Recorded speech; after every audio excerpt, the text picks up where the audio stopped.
Hello and welcome to bio affairs. तो आज हम लोग बात करेंगे बैक्टीरियल ग्रोथ कर्व के बारे में। आई एम श्योर दैट आप लोगों ने ग्रोथ कर्व पढ़ा है, बहुत इजी स्टेप, 4 स्टेप में, 4 फेजेस में। बट आज मैं आपको बताऊंगा 5th फेज के बारे में, a special 5th phase which most of the books don't cover. ज़्यादातर बुक में वो मेंशन नहीं रहता है, ठीक है। वो एक हो गया। तो हम लोग क्या क्या सीखेंगे, what is growth curve, types of growth curve both in case of continuous culture and batch culture और open system and closed system। फिर वो जो phases हैं वो 5 phases हैं, what are the characteristic और salient features all the phases। each phase का एक एक characteristic हम लोग देखेंगे, क्यों important है इन biological field और industrial field। और छोटा मोटा सा एक थोड़ा सा फॉर्मूला देखेंगे why, उसको अंडरस्टैंड करने के लिए कि बैक्टीरियल जो कार्व है और ग्रोथ है वो लॉगरिथमिक क्यों है, वो डायरेक्ट ग्रोथ क्यों नहीं है, 1 2 3 ऐसे 4 ना हो के, क्यों लॉगरिथमिक स्केल में ग्रोथ क्यों हो रहा है इन केस ऑफ बैक्टीरिया। तो आज हम लोग ये सब पढ़ेंगे, ये सब जानेंगे, ठीक है। ओके, चलिए शुरू करते हैं। तो आप यहाँ पे देख सकते हैं 2 कार्व, ठीक है। एक है ओपन सिस्टम ग्रोथ कार्व, एक है क्लोज सिस्टम ग्रोथ कार्व। अब ये जो ओपन सिस्टम ग्रोथ कर्व है इसको कंटिन्यूअस ग्रोथ सिस्टम भी कहा जाता है, ठीक है। बहुत सारे बुक में ओपन सिस्टम या कंटिन्यूअस ग्रोथ सिस्टम भी कहा जाता है, ठीक है। और ये जो क्लोज्ड सिस्टम है इसको बैच सिस्टम भी कहा जाता है, बैच कल्चर और क्लोज्ड कल्चर, ठीक है।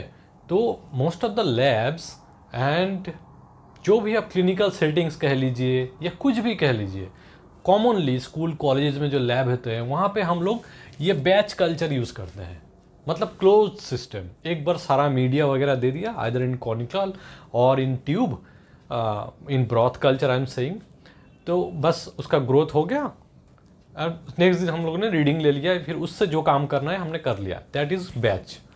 कंटिन्यूस में क्या होता है कि यहाँ पे at regular time interval media is given, मतलब न्यूट्रिएंट डिप्राइवेशन नहीं होना चाहिए, पीएच मेंटेन होना चाहिए, ऑक्सीजन मेंटेन होना चाहिए, every parameter is maintained in continuous system. ये इंडस्ट्रियली बहुत हेल्पफुल है। इंडस्ट्रियली मतलब मैं आपको समझाऊंगा, पहले हम लोग समझ लेते हैं phases of this growth curve. Okay, so सबको पता है मोस्ट कॉमन फेजेस जो आते हैं, पहले मैं बैच सिस्टम में जाता हूँ क्योंकि बैच में बहुत सारे फेजेस हैं, यहाँ पे कम हो जाता है। क्यों कम होता है वो भी मैं बोलूँगा, चलिए आ जाइए ना। पहले ये जो ब्लू सेक्शन है आप देख रहे हैं, ये है लैग फेज, ठीक है, लैग फेज। फिर आता है एक्सपोनेंशियल फेज। तो ये जो लैग फेज है इसमें बैक्टीरिया क्या करता है, सब कुछ डबल करता है, मतलब इनफ अमाउंट में, मान लीजिए डीएनए सिंथेसिस हो गया, ribosome synthesis, protein synthesis, cell volume को इंक्रीज करना, everything happens in the lag phase. मतलब वो रेडी हो रहा है खुद को डिवाइड करने के लिए, खुद को प्रोपागेट करने के लिए, मतलब अपना नंबर, अगर मैंने मान लीजिए किसी कल्चर में 1 बैक्टीरिया दिया है तो 1 से 1 करोड़ बैक्टीरिया हो जाएंगे। किस लिए हो सकते हैं, ये लैग फेज की वजह से। लैग फेज में वो अपने आप को प्रिपेयर करते हैं। तो वो जो 1 बैक्टीरिया, जो फर्स्ट बैक्टीरिया मैंने दिया था, ये एग्जाम्पल के लिए है, 1 बैक्टीरिया नहीं होता है, फिर भी मैं एग्जाम्पल के लिए बता रहा हूँ। 1 बैक्टीरिया जो दिया था वो खुद को रेडी कर रहा है 1 से 2 करने के लिए, फिर 2 से 4, 4 से ऐसे करके चलते रहेंगे, ठीक है। That is lag phase. फिर होता है एक्सपोनेंशियल फेज। यहाँ पे सेल एक्सपोनेंशियली लॉगरिथमिक सेल में ग्रो करता है, मतलब मैंने जो कहा ना, इनका ग्रोथ लॉगरिथमिक होता है, डायरेक्ट नहीं, मतलब 2 से 4, 4 से 8, 8 से 64 ऐसे चलते रहते हैं, ठीक है। That is logarithmic phase. और यहाँ पे जो सेल का ग्रोथ होता है वो एक्चुअली वेरी रैपिड होता है, depending upon the gene structure of the bacteria. किसी का 20 मिनट में डबल हो जाता है, किसी का 10 मिनट में, किसी का 5 मिनट में, किसी का 1 घंटे में, किसी का 1 दिन में, किसी का 16 घंटे में। That depends on the bacterial gene structure. तो ये जो एक्सपोनेंशियल फेज है, यहाँ पे मतलब अवेलेबल न्यूट्रिएंट्स है, but the cell volume is low, मतलब जो number of bacteria is low. तो सबके लिए अवेलेबल खाना है, सब पेट भर के खा लिए और खुद को बाइनरी फिशन में रिप्रोड्यूस कर लिए, ठीक है। तब ये क्या होगा, ये एक क्लोज सिस्टम है, मैंने कहा, मतलब एक बार हमने मीडिया वगैरह सब दे दिया, फिर उसको इंक्यूबेट करके छोड़ दिया 37 डिग्री में इन द इंक्यूबेटर। तो इसमें हम लोग कुछ भी चेंज नहीं कर रहे हैं, पीएच चेंज नहीं कर रहे हैं, न्यूट्रिएंट वॉल्यूम कंसंट्रेशन कुछ चेंज नहीं है। कौन चेंज कर रहा है फिर? ऑटोमेटिक जो बैक्टीरिया वहाँ पे है वो खुद के नंबर को इंक्रीज कर रहा है। इसका मतलब क्या है? वो कंज्यूम कर रहा है, खाने को कंज्यूम कर रहा है। खाने के बाद, कंज्यूम करने के बाद क्या होगा? वहाँ वो कुछ चीज़ें सीक्रेट करेंगे वहाँ पे, ठीक है। वो जो केमिकल सब्सटेंसेस होंगे उसके वजह से क्या होगा? पहले तो ऑक्सीजन डिप्राइवेशन हो सकता है, ठीक है। फिर हो सकता है पीएच चेंज हो जा सकता है। फिर न्यूट्रिएंट अवेलेबिलिटी बहुत लो हो जाएगा। तो क्या होगा? खाने के लिए लड़ाई होगी। पहले एक बंदे की या 100 बंदे के लिए अवेलेबल खाना था, अभी करोड़ों बैक्टीरिया है वहाँ पे, तो सबके लिए अवेलेबल खाना है नहीं।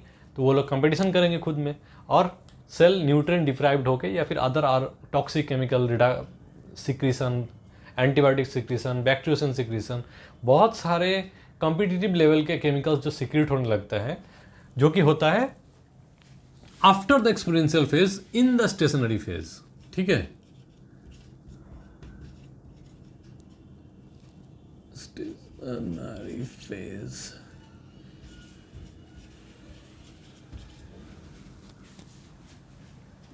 सो this stationary phase is very important phase. यहाँ पे सेकेंडरी मेटाबोलाइट्स सीक्रेट करते हैं बैक्टीरिया। फिर आता है हमारा डेथ फेज। जो स्टेशनरी फेज है वहाँ पे ग्रोथ ऑलमोस्ट इक्वल हो जाता है, मतलब ऑलमोस्ट सीज की तरफ जा रहा होता है। वहाँ पे नए बैक्टीरिया डेवलप नहीं होता है, जो है वही मेटाबॉलिकली एक्टिव रहते हैं नॉन डिवाइडिंग फेज में। बट यहाँ पे डेथ फेज में क्या होता है? इन द नेक्स्ट स्टेप मैं आपको कैरेक्टरिस्टिक्स अलग से दिखाऊंगा। डेथ फेज में क्या होता है? Cells are dying, the number of cells viable in that broth culture और कोई भी कल्चर मीडिया सिस्टम में वो decreasing, highly decreasing state because of several factors. That is death phase और डिक्लाइन फेज। बहुत सारे बुक में डिक्लाइन फेज भी लिखा रहता है, ठीक है। फिर आता है ये जो फिफ्थ फेज मैंने कहा, जो मोस्ट ऑफ द बुक्स में कवर नहीं रहता है, ये होता है एक्सटेंडेड स्टेशनरी फेज, ठीक है। एक्सटेंडेड स्टेशनरी फेज और लॉन्ग टर्म स्टेशनरी फेज। इसमें क्या होता है? ये आप देखिए, बहुत सारे कर्व आप देख पाएंगे यहाँ पे। ये जो वेव की तरह गए हैं ना, वेव, ये डिफरेंट वेव्स, यहाँ पे एक वेव है, यहाँ पे एक है, यहाँ पे एक है। इस फेज में क्या होता है? जो लॉन्ग टर्म में लिख देता हूँ actually, long term S phase. तो ये जो एरोज है, ये जो वेव्स है, यहाँ पे म्यूटेंट्स तैयार होते हैं। कैसे तैयार होता है? जो मैंने कहा डेथ फेज में क्या हो रहा है? Cells are not dividing, most of the cells are dead, only few cells are metabolically active. अब क्या होता है? जो डिफरेंट टाइप के टॉक्सिन या एंटी बैक्टीरिया सब्सटेंसेस खुद में ही वो सीक्रेट करते हैं, उसकी वजह से सर्वाइवल चांस बहुत कम जाते हैं। तो उनको कौन सर्वाइव कर पाएगा? जो उस सिचुएशन में अडेप्ट कर पाएगा। मतलब पीएच हाई हो चुका है, टेम्परेचर मान लीजिए इंक्यूबेटर में है तो टेम्परेचर स्टेबल है, ऑक्सीजन नहीं है, फिर खाना बहुत कम चुका है, तो कौन उस जो अडेप्ट कर पाएगा? अडेप्ट कौन कर पाता है? जो म्यूटेशन कर पाएगा। सो दो सेल्स जिसमें म्यूटेशंस हुए हैं, जो डिक्रीजिंग सब्सटेंस है उसको यूज़ कर सकता है, जो टॉक्सिक एनवायरनमेंट में सर्वाइव कर सकता है, मतलब यहाँ पे जेनेटिक वेरिएंट्स का तैयार होना तय हो सकता है। मतलब मान लीजिए इकोली सेल का कल्चर है तो उसका जेनेटिक जो वेरिएंट्स है ना, वो तैयार हो जाएंगे इस फेज़ में। ये एक्सटेंडेड फेज कब तक जा सकता है? ये can stay up to 5 to 10 years without any addition of media. कोई मीडिया नहीं चलेगा, कुछ चेंज नहीं, पीएच चेंज नहीं, अगर टेम्परेचर भी चेंज नहीं है, कोई खाना अलग से नहीं देना पड़ेगा, ऑक्सीजन नहीं देना पड़ेगा। In this situation also 5 to 10 years the culture is stable and you will see extended long term stationary phase, and you will get 100% you will get genetically modified strains of the same species. So this is a very important step in case of or in phase of bacterial growth curve in batch system, closed system, where you are not changing anything. ठीक है। अब आते हैं open system, जो कि industrially बहुत important है। Industrially मान लीजिए, कैसे मैं एग्जांपल देता हूँ, मान लीजिए आपको इंसुलिन चाहिए, ठीक है, कहाँ से मिलता है? ह्यूमन सिस्टम में इंसुलिन ज़रूरी है हमारे ग्लूकोज लेवल को मेंटेन करने के लिए, लेकिन बैक्टीरिया में हम लोग ये जेनेटिकली मॉडिफाई करके या जीन क्लोनिंग के हेल्प से इसको प्रोड्यूस करते हैं इंडस्ट्रियली। अब ये जो मेटाबोलाइट है ये सीक्रेट होगा जब बैक्टीरिया का बहुत सारा रिप्रोडक्शन होगा, तब वो सीक्रेट करेंगे ये, ठीक है, तब हम लोग वहाँ से आइसोलेट कर पाएंगे। ये कब हो सकता है? तो बैक्टीरिया को हम लोग स्टेशनरी या फिर डेथ फेज में जाने नहीं देंगे। We will stop them in the continuous phase और द एक्सपोनेंशियल फेज। मतलब बैक्टीरिया अवेलेबल न्यूट्रिएंट में रहेगा, अवेलेबल ऑक्सीजन कंसंट्रेशन में रहेगा, pH will be the same as the favorable condition, media will be the everything is favorable condition। ये continuously है, मतलब आप continuously replace कर रहे हैं old and depleted nutrient media को या broth को with fresh available nutrients। that is happening in this open system। तो यहाँ पे क्या होते हैं? lag phase is common, ये must है, then log phase और exponential phase।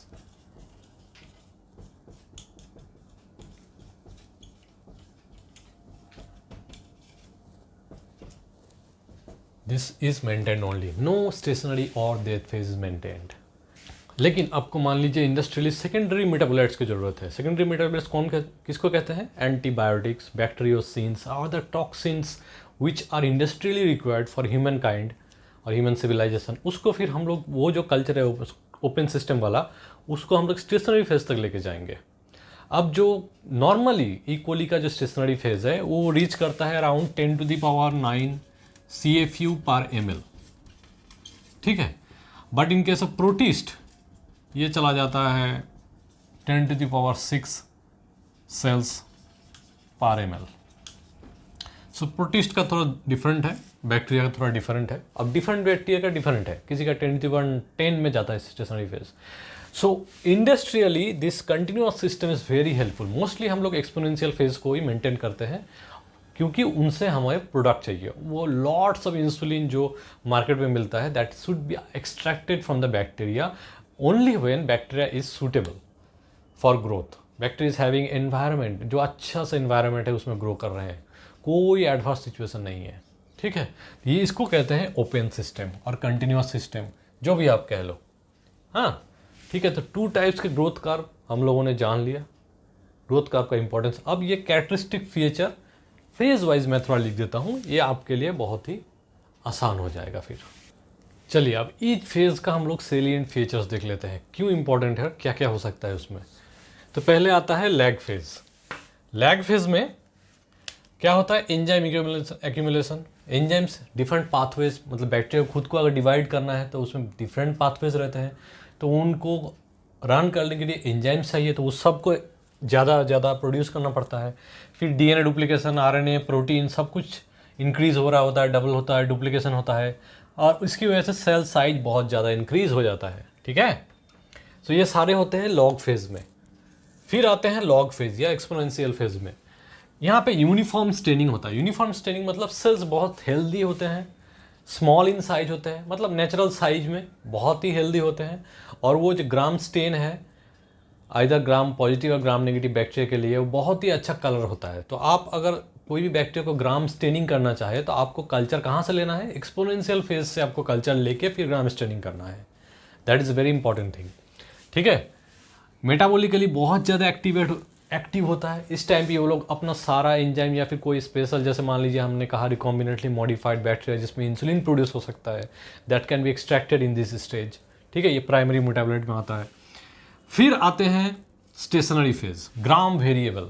तो मैंने उसके पहले वाले फेज में क्या कहा था? यूनिफॉर्मली स्टेन्ड, अच्छे से कोई भी स्टेनिंग ले सकता है, एसिड फास्ट हो या ग्राम हो कुछ भी। लेकिन यहाँ पे स्टेशनरी में सेल्स जो होते हैं ग्राम वेरिएबल हो जाते हैं, क्योंकि यहाँ पे एडवर्स कंडीशन तैयार हो चुके हैं। मैंने आपको समझाया जैसे कि स्टेशनरी फेज में न्यूट्रिएंट डिप्राइव हो जाता है, ऑक्सीजन रिड्यूस हो रहा होता है, सेल्स डिवाइड करना धीरे धीरे बंद कर देते हैं, तो यहाँ पे एक एवरेंट फॉर्म्स तैयार हो जाते हैं।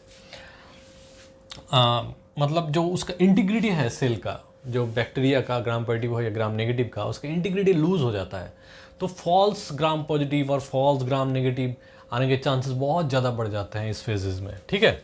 फिर स्पोर फॉर्मेशन स्टेशनरी फेज से इंडक्शन हो जाता है, मतलब इसी में इंड्यूस होता है कि सेल्स को बताया जाता है सिग्नलिंग के द्वारा कि अब बाहर भाई एडवांस कंडीशन आ चुका है, तुम अपनी छतरी तैयार कर लो, मतलब स्पोर फॉर्मेशन में चला जाओ क्योंकि तुम्हें बचना है, you have to survive the situation.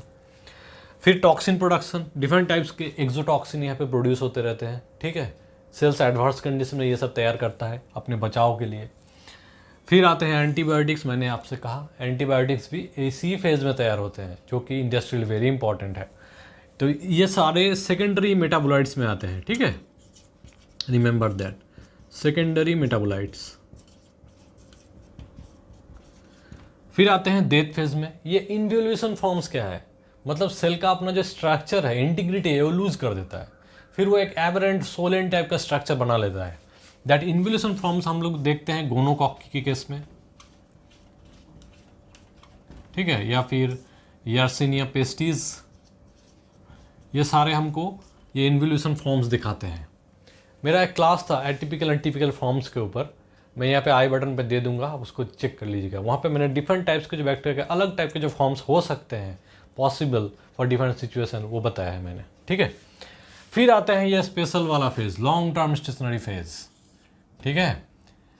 तो इसमें क्या बनता है, मैंने कहा ये सब कार्ब में जेनेटिक वेरिएंट्स तैयार होते हैं, जो ये जो डीकेइंग बैक्टीरियाज हैं या डेड बैक्टीरियाज हैं, उनके जो डीकेइंग मैटर्स है उस पर सर्वाइव करके, हाउ टू सर्वाइव दे, वो अपने बायोकेमिकल पाथवे को कैसे मॉडिफाई करके या कुछ भी करके, एंजाइम मॉडिफिकेशन होके या सेल ट्रांसपोर्ट मैकेनिज्म को मॉडिफाई करके, ये इस दिस टॉक्सिन एनवायरनमेंट में, एंटीबायोटिक प्रोड्यूसिंग एनवायरनमेंट में वो सर्वाइव कर जाते हैं।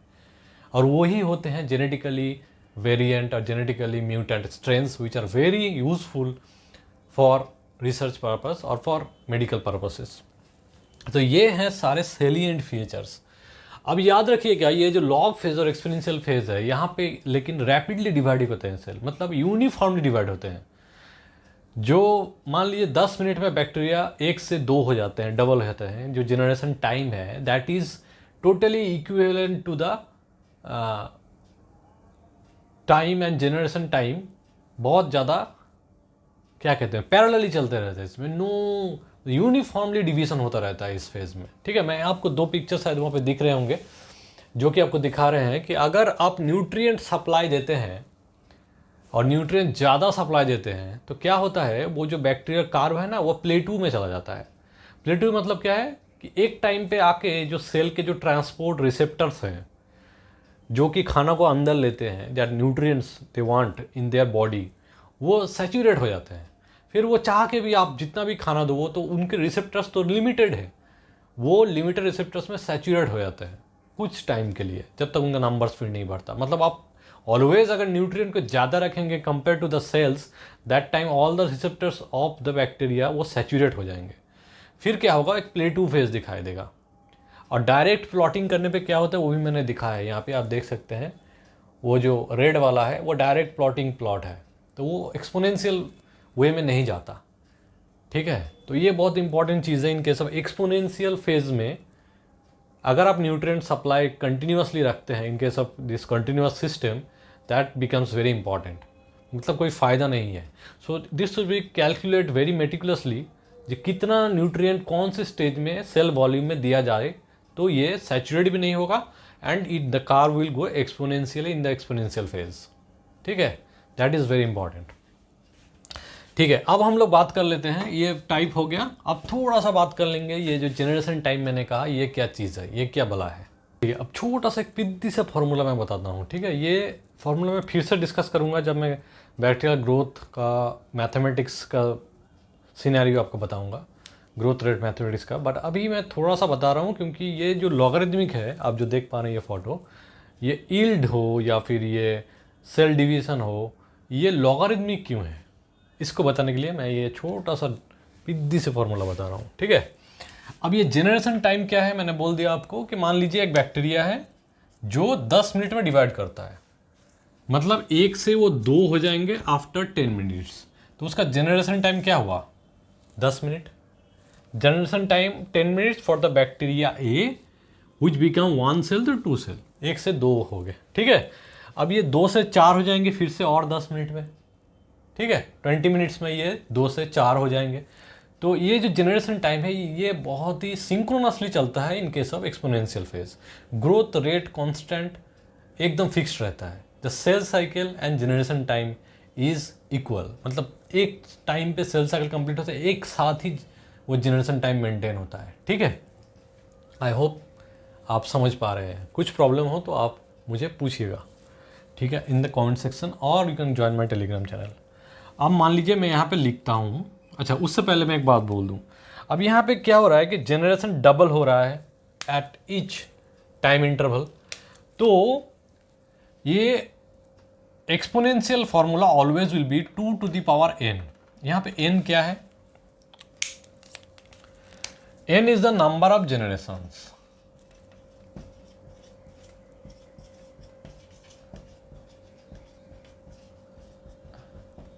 ठीक है, n is the number of generation. अब ये 1 से 2 हो गए इन 10 मिनट्स, ये जनरेशन क्या हुआ? 1 जनरेशन। ठीक है, तो अब जो ये 2 to the power n है, इसको कैसे अप्लाई करते हैं अब देखिए। अब n जो है नंबर ऑफ पॉपुलेशन, उसको हम लोग एक t टाइम दे सकते हैं, मतलब टाइम एग्जैक्ट कौन से टाइम पे था वो। n जीरो एक टर्म हो सकता है, क्योंकि जीरो टाइम पे मतलब जो इनिशियल फेज था, जब फर्स्ट हमने बैक्टीरिया डाला था तब कितने बैक्टीरिया थे, that is in zero time. फिर t टाइम मतलब अल्टीमेट टाइम, किस कहाँ हम देखना चाहते हैं। और फिर आ जाता है ये 2 to the power n, हमारा ग्रोथ का फॉर्मूला, लॉगरिथमिक ग्रोथ का फॉर्मूला। तो एन टी इजिकल टू हम लोग क्या कह सकते हैं, एन जीरो जो प्राइमरी टाइम पे जो था, मतलब जीरो टाइम पे जो था, जीरो जनरेशन में जो था, फिर 2 to the power n, कितना जनरेशन में कितना हो गया। ये जो पिद्दी सा फॉर्मूला है ना, ये आपको याद रखना है थोड़ा सा, ये बहुत हेल्पफुल होगा। मैं बाद में फिर से ये बताऊंगा दूसरे क्लास में। अब मान लीजिए टाइम जीरो, जनरेशन नंबर क्या था तब? जीरो। तो यहाँ पे 2 to the power n में क्या आएगा? जीरो। इसका मतलब क्या होता है? 1। तो नंबर ऑफ सेल्स कितने हुए? 1। 12 में आपने आई होप पढ़ा होगा 2 to the power 0 is equal to 1, मतलब कोई भी जीरो अगर वहाँ पे है तो 1 हो जाता है। तो जो इनिशियल नंबर ऑफ सेल्स क्या थे? 1। जनरेशन नंबर क्या था? 0। जनरेशन टाइम क्या था? 0। फिर क्या हुआ? मैंने कहा 10 मिनट में एक जनरेशन हो जाता है। तो जनरेशन नंबर यहाँ पे क्या आ गया? एक जनरेशन हुआ, 1 जनरेशन। तो ये जो n है वो क्या हो जाएगा? 1 हो जाएगा। तो 2 to the power 1 मतलब क्या होता है? 2 होता है। तो यहाँ पे नंबर ऑफ सेल्स कितने हो जाएंगे? 2। Very easy. फिर मान लीजिए 20 मिनट में यहाँ पे कितने जनरेशन हो गए? 2 जनरेशन हो गए। तो यहाँ पे 2 to the power 2 हो जाएगा। फिर 2 to the power 2 मतलब क्या? 2 जितने नीचे रहेंगे उसका जो ऊपर रहेगा उतने टाइम वो इंटू मल्टीप्लाई हो जाता है। ठीक है, तो 2 into 2 मतलब 4। तो नंबर ऑफ सेल्स कितने हो गए? 4। तो कैसे ये पिद्दी सा फॉर्मूला आपको हेल्प कर सकता है। अब यहाँ पे अगर क्वेश्चन पूछा जाए आपको, जो कि CSIR DBT ये सब में आता है, कि कोई भी आपको ये दे देंगे, मान लीजिए NT का दे देते हैं कि अल्टीमेटली इतना था, तो ये इतना था, तो इसका निकालो, या फिर ये प्रोवाइड करते हैं वैल्यू और ये प्रोवाइड करते हैं, इसको निकालने को बोलते हैं। तो ये फॉर्मूला अगर आप याद रख सकते हैं, इट्स वेरी वेरी यूजफुल। आपको एग्ज़ाम में 1-2 छोटे मोटे मैथ्स आ जाते हैं, जैम वगैरह गेट में ये सब आते हैं। ठीक है, CSR में भी आते हैं, ICMR JRF इसमें भी आते हैं। तो आप समझ पा रहे हैं 2 to the power ये लॉगरिथमिक क्यों हो रहा है, मतलब 1 से 2, 2 से 4 ऐसे हो रहा है, 1 2 3 4 5 ऐसे नहीं हो रहा है। इसीलिए ये जो कर्व है, ये जो फेज़ है, ये एक्सपोनेंशियल कहा जाता है। और ये जो लॉगरिथमिक वायबल सेल्स, ये जो एक्स एक्सिस में ये लॉगरिथमिक वायबल सेल्स है, सॉरी।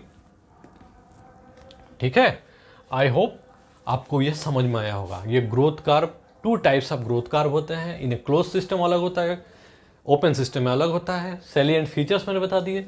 ये छोटा सा पिद्दी सा फॉर्मूला बताया किसको समझाने के लिए, जनरेशन टाइम क्या होता है, और ये एग्जाम्पल्स आपको बता दिए कि इतने टाइम पे कैसे जनरेशन काउंट होता है।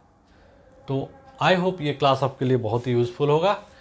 मिलते हैं नेक्स्ट क्लास में। अगर अच्छा लगा हो तो ज़रूर लाइक कीजिए और सब्सक्राइब कीजिएगा, ये मुझे एंथू देते हैं नेक्स्ट क्लास बनाने में। सो बाय बाय।